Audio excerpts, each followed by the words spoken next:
Good morning guys! This is Ka-Virgin Vlog, a day in my kabaklaan as a content creator at the age of 22 virgin, kaya gora na tayo, yes!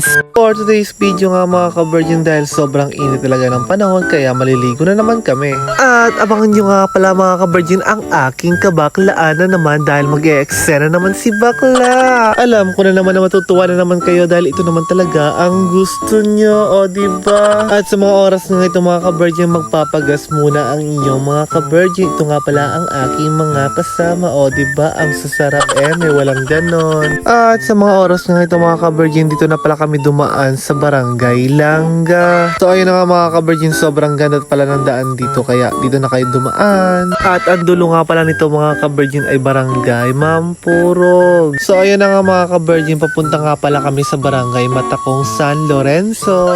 Shoutout nga pala kay Kuya dun na crush ko may walang ganon.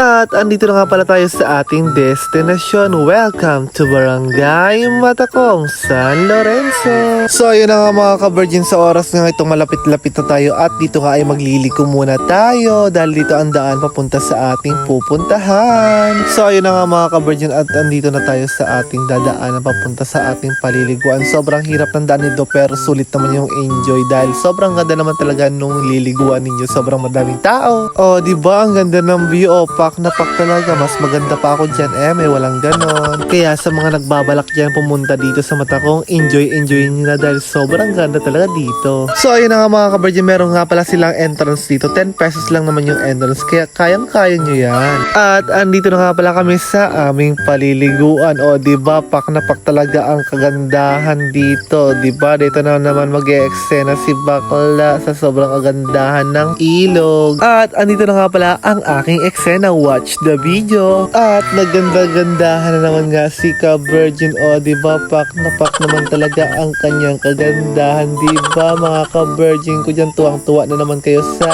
aking kabaklaan. So ayun na nga, sa mga nagre-request dyan na mag 2-piece daw ako sa susunod mga Ka-Virgin ko, Huwag mong subukan, masisira ang buhay mo.